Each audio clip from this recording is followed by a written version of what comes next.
নমস্কার বন্ধুরা, আমি সুষমা। আমার কিচেন ব্লগে আপনাদের সবাইকে স্বাগত জানাই। আজকে আমি আপনাদেরকে রান্না করে দেখাবো রুই মাছের ঝোল। যারা নতুন রান্না করছেন তাদের জন্য ভিডিওটি খুবই উপকার হবে।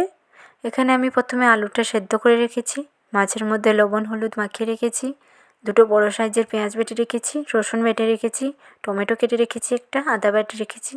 এরপর আমরা উনুনে কড়াইটা বসিয়ে দিব। কড়াইটা গরম হয়ে গেলে আমরা এর মধ্যে সরষের তেল দিয়ে দিব মাছ ভাজার জন্য। এই সময় উনুনের আঁচটা আপনারা একটু বেশিই রাখবেন। দেখুন আমাদের তেল গরম হয়ে গেছে। এরপর আমরা একটা একটা করে মাছ ছেড়ে দিব।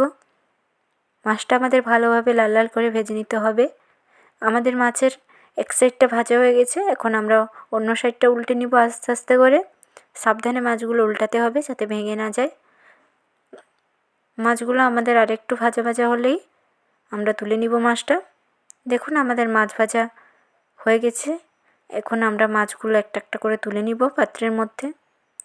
এরপর আমরা কড়াইতে যে তেল ছিল এরপর আরেকটু সরষের তেল দিয়ে দিব। যে যেরকম অনুযায়ী ঝোল করবেন ওই রকম পরিমাণ বুঝে আপনারা তেলটা দিবেন। এই সময় উনুনের আঁচটা আপনারা মিডিয়াম রাখবেন, না হলে মশলা পুড়ে যাওয়ার সম্ভাবনা থাকে। দেখুন আমাদের তেল গরম হয়ে গেছে। এখন আমরা এর মধ্যে পেঁয়াজ বাটা দিয়ে দিব।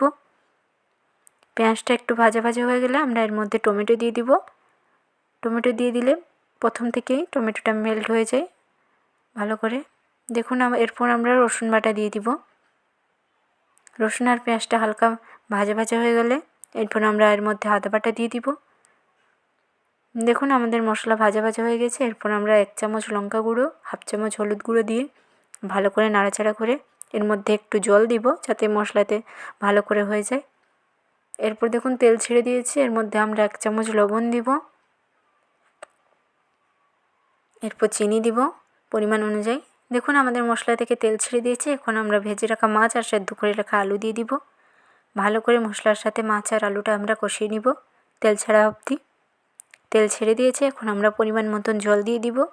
যে যেরকম ঝোল রাখবেন ওই রকম অনুযায়ী আপনারা জল দিবেন।